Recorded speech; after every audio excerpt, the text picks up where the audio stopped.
তো নাদ পুরি আমার রেডি হয়ে গেছে। দেখতেই পাচ্ছেন কত সুন্দর হয়েছে, কত সুন্দর নরম তুলতুলে হয়েছে। তো আমি কেটে দেখাচ্ছি, পাচ্ছেন কীরকম ফুলেছে, কত সুন্দর। তো নাদ পুরিটা বানানোর জন্যে আমি 2 কাঠুরি ময়দা নেবো, চিনি দিচ্ছি আমি, অল্প সামান্য নুন।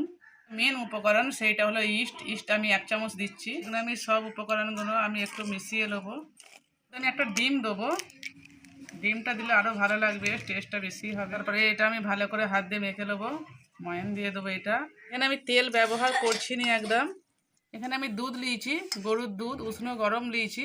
তো এটা আমি দিয়ে অল্প অল্প করে মাখবো, আমি এটাকে। মাখা আমার হয়ে গেছে, 10 মিনিট আমি ভালো করে এটা মেখে নেবো। আমি অল্প করে একটু তেল দেবো, তেলটা দিয়ে আবারও ভালো করে মেখে নেবো একটু। মাখা আমার হয়ে গেছে, এই জামটাই হবে না। তো আমি এই জামটার মধ্যে দেবো, দিয়ে আমি ঢাকা দিয়ে রাখবো ভালো করে। ওপর দিয়ে তেল ছড়িয়ে দেবো। তো এই প্যাকেট কাগজের মধ্যে আমি এমনভাবে ভরবো যাতে না হাওয়া পাস করতে পারে। ভরে আমি রোদের মধ্যে রেখে দেবো।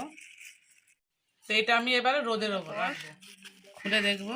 এই দেখুন কত সুন্দর হয়েছে, রোদে দেওয়া ছিল। আবারও ভালো করে মেখে নিই। এর মধ্যে আমি তেল লেগে নিচ্ছি যাতে না লেগে যায়। এটা নেবো, লেচিটা আমি এরকমভাবে কাটবো, এতটা করে সবটা কেটে নিচ্ছি আমি এবারে। সবগুলো আমার লেচি কাটা হয়ে গেছে, এবার আমি বেলে নেবো একটা একটা করে। খুব বেশি পাতলা করবো নি, একটু মোটা মতো করবো। নাদ পুরি একটু মোটাই হয়। ঠিক এই সাইজের করেছি আমি, এইরকম মোটা করেছি। এই রেখে দেবো, এটাকে এরকমভাবে বেলে দিচ্ছি। তো বেলা আমার সব হয়ে গেছে, এবার আমি বসিয়ে দিচ্ছি। জালটা জ্বলে গেছে, এবার তেল দিয়ে দিচ্ছি। তেল হয়ে গেছে, আমি একটা একটা করে দেবো, এবারে ভেজে নেবো।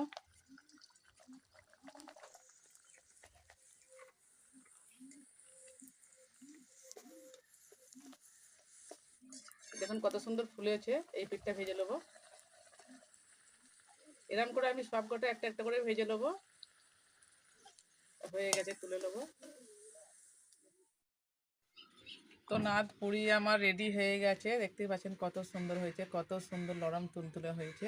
তো আমি কেটে দেখাচ্ছি, যদি ভালো লাগে অবশ্যই আমার চ্যানেলটাকে সাবস্ক্রাইব করবেন। পরবর্তী ভিডিও দেখার জন্য অনুরোধ রইল। দেখতেই পাচ্ছেন কীরকম ফুলেছে, কত সুন্দর।